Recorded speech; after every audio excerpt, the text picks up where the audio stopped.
You want me to do the first one? Yeah. Before we start the ordinances, I'm going to make a motion to table 2019-11 until we get some numbers in place. Because there's some questions there. I'll second it. All in favor? Aye. Okay, we have ordinance on second reading for ordinance number 2019-9, ordinance amending Article 10, Chapter 2-55 of the Borough of Spotswood entitled Director of Public Safety. Make a motion to adopt this ordinance on second and final reading and publish it according to law. Second it. All in favor? Aye. We have another ordinance on second reading, ordinance 2019-10, ordinance supplementing the general ordinances of the Borough of Spotswood. Make a motion to adopt this ordinance on second and final reading and publish it according to law. Second.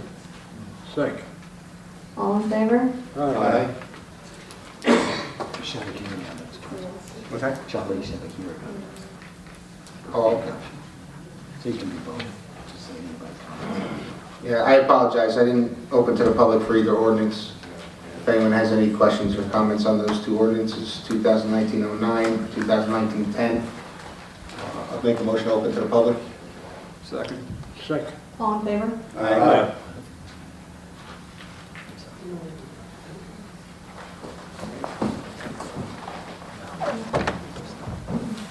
Steve Ronco. So I see all you guys are approving this ordinance, yet you have no definitions of what the criteria is. Is 400 pages going to require a special service charge? Is 500 pages? Is 100 pages? Because mine was 100, less than 200 pages, and you guys said I needed a special service charge of $1,200. So, this ordinance, you guys don't even have it spelled out right. There's no definitions of what anything is. There's no reasonable direct cost of making the copies. So you can have the chief of police making the copies. You're going to charge somebody $300 an hour? You're going to have him charge $300 an hour? You can't do it. You don't have anything in here showing what's going to be what. It's very vague. It's not going to hold up in a court of law. I mean, I'm going to challenge this as soon as you guys have this in here tonight. I'm going to be challenging it because it's completely illegal. You guys don't have any criteria. You have no definitions of what any of this is. You have no definitions of what a special service charge is going to be, or the hourly rate. You have nothing. Very poorly designed. Who wrote this? The attorney, Which attorney? Him?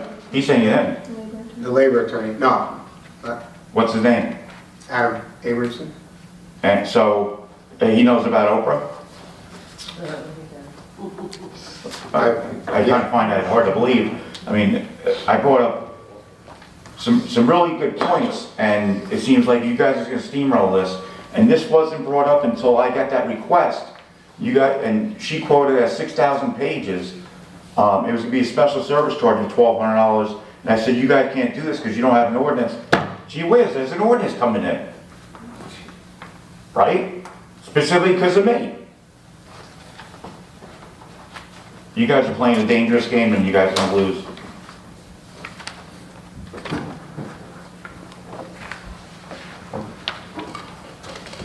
Colleen, you may have been outside. We tabled 2019-11. I don't know if you heard that or not. Thank you. Colleen Ronco from Halton Road. With respect to the Oprah ordinance, Steve's right with respect to, he had requested Dawn McDonald's email log, which basically is just one line of information across each thing with subject, to, from, date, and whatever. He was quoted that it was going to be 6,000 pages. It turns out it was 117 pages, and there was no service charge that should have been required for that. We were also told that, he was told that there was going to be redactions, and there were 6 of them. So out of 117 pages, there was 6 things that were redacted, whether it was the subject line, which is probably something that had to do with a personnel issue, which yes, should be redacted.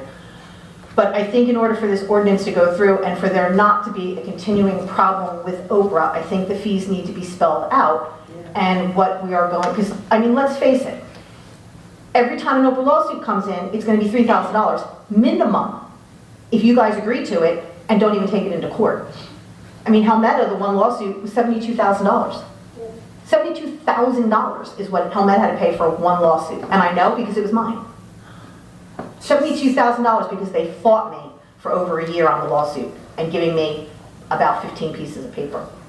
So again, maybe we should table the ordinance until we actually put the fees in and we find out exactly what's going on. Because, for instance, I had requested an Oprah request for 5 years worth of tort claims.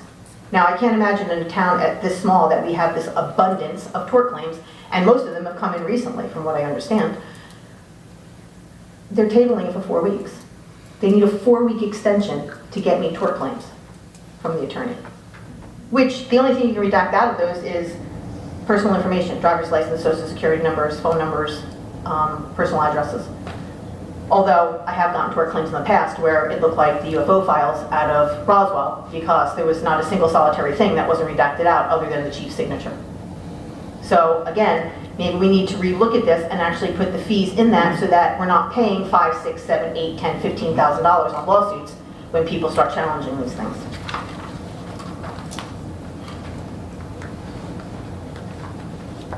Anyone else with any comments for the public hearing for the two ordinances? Make a motion to close the public hearing? Second.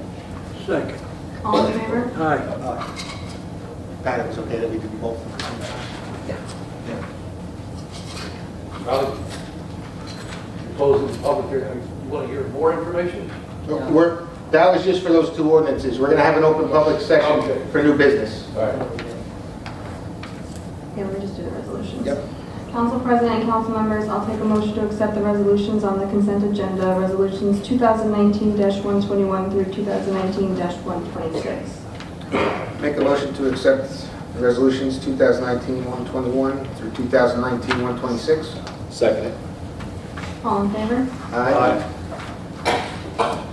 Any comments from council or liaisons? Yeah, library to Thursday night, that's the 19th, 7 o'clock on Main Street Library, meeting. Anybody wants to get over there and say what you got to say. Library's doing fine though, doing good. 19th, Thursday, 7 o'clock. Larry, anything? That's it. No. That's what I got. Jose? I've done it right now. Ted? Stay away from Main Street tomorrow morning between Summerhill and DeVos. Public Works is doing some cleaning of the sewer lines and so forth out there. So I believe there's been some nixles sent out on that already, and no doubt there'll be some more in the morning. Good night. Mr. Mayor? Just one thing, I have a meeting Wednesday with the Governor's Chief of Staff, Senator Greenstein, Department of Public Works Director, Jose Rivera, myself, to sit down and discuss the lake financing and when we're going to start getting this money so we can start the project going and propose our issues that we have with the idea that we should not be funding the rest. Period. Hopefully by next meeting I'll have some more answers on that. Hopefully they're answers we want to hear. Fully. Anyone else? This time I'll make a motion open to the public. Second. Second. All in favor? Aye.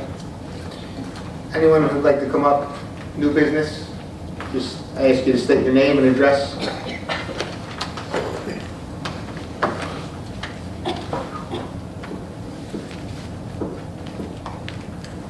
I have two issues, I'll just bring one at a time.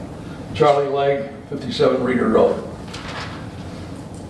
This summer, when it was 90-degree weather plus, my garbage men coming by, sweating their butts off, and I go out and they have no water.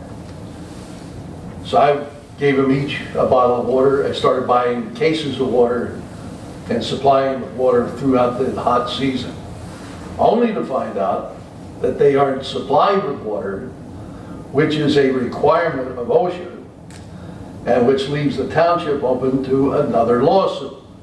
because if somebody wants to make a complaint to OSHA, it's gonna be a big money. You know, just out of humanity, I think they ought to be, I mean, years ago, back in the 60s, when I worked for a national company, we had a ice machine in the garage. Everybody had their own thermos, but we had water on our work site. As mobile as it is, I mean, the garbage men, I got them water, some of the other neighbors started kicking in throughout the summer. We kept them hydrated. But that's, I think it's unconscionable to have those guys out there without any water. They have water back in the shop, fine, that doesn't do them any good. But just keeping in mind that that is a direct OSHA violation. Okay, before you get to your next item. Yeah, I'll bring up the other one later to let somebody else have a comment. No, you can bring it up now if you like. I just want to thank you for supplying water. We'll look into why they don't have it on the truck. I actually did the same thing over the summer. Gave them water when they came Yeah. down my street. Yeah. But I have no problem with doing that, but they shouldn't have to rely on the public. The second thing is I have a suggestion to save some money for the town. We're all ears. We're all ears. We're reading on Facebook all of the controversy about DeVoe, how much it's going to cost to dredge it and everything, to clean it up. My suggestion is to think outside the box. Get rid of the dam. Lakes are usually created to supply water power. Can't do that. Why? It's a federal and a state mandate that we still have to have that dam in there because any water that's coming from up there is flowing down into Duvernal and then will flood down Bridge. So we cannot Flood do where, Donald? The dam at Duvernal is going to stop it. No, it will not. Water flows downhill. That's why when they open up their gates, we Yep. have to open up our gates And let the water through. to let the water through. Have you researched it? I have. We cannot do it. That's we cannot get rid of that dam. I beg to differ with you, but at the very least, I think you should sincerely look into it, because there's no reason that dam, if dams are created, as I said, usually, these, or this particular one, DeVoe, from what I'm reading, now I've only been here for 47 years, but when I moved to the area, it was beautiful. I remember driving down DeVoe, and people on the side, they had a little beach there, people had swimming and everything. When Wayne Hamilton was mayor and had the weeds cut out of it, I brought my little 12-foot sailboat down. I figured I'd give them a little publicity and try and sail across the lake. You got a boat with a dagger board, it doesn't go too far. So weeds were only cut off about 6 inches below the surface. I didn't get anywhere, I had to walk it back to the shore. But we could take that dam out, reclaim that land, make that a township park. You know, right now we're skating off of inland containers for recreational areas for the soccer teams. You know, and it would, I think, be much prettier. And the other thing is it would allow Manalapan Brook to flow, well, it'll never be unimpeded again. I mean, my neighborhood on Reeder, the original neighbors that were in there used to tell me about water skiing on Manalapan, up behind the houses there. You know, now there's so much trees falling down in there. The other thing is, that's the responsibility of the county, not the township. Because how do you split it equally? It's Monroe, Spotswood, cut the tree in half. Monroe, you pay for that half, I'll pay for my half. It's the county. The county's responsible for maintaining all streams in the county. That's why every bridge that you pass by, no matter what town it's in, you're gonna see a plaque on it, Middlesex County, and the date that it was put up and everything. But that's the two things. Well, thank you. One will save us, the water will cost a little money, get rid of the dam and save a lot of money. And my cellar flooded when that damn Manalapan Brook flooded in the, was it Irene? Yeah. Irene. it's a mess right now, although I don't know why it's so low right now. Well, we haven't had any water. Hey, thank you. Can I ask you a question? Where did you get the information that you can remove that dam? Read it off the internet, I Do can't, you remember what specific site by any chance? no, I just go on and ask old Google questions. Because believe me, it's a thought that went through my head more than once. But I see no reason logically for it to be there. Well, here's- Look, the dam that was up there with the nudie beach at the town, whatever, that's gone. There's remnants of it still there, which I've Over by seen. Daniel Road. Yeah, Yeah, well, that's still there, the remnants of it. when the lake that it is right now, well, we'll call it the pond where it is right now. I wanted to just build up the land by the land side, and the DEP wouldn't allow me to. Said I can't build the property in the yard. Who said, the DEP, DEP? yeah. I worked with DEP for my master's degree. We did research on different projects. My group of the class submitted that to them.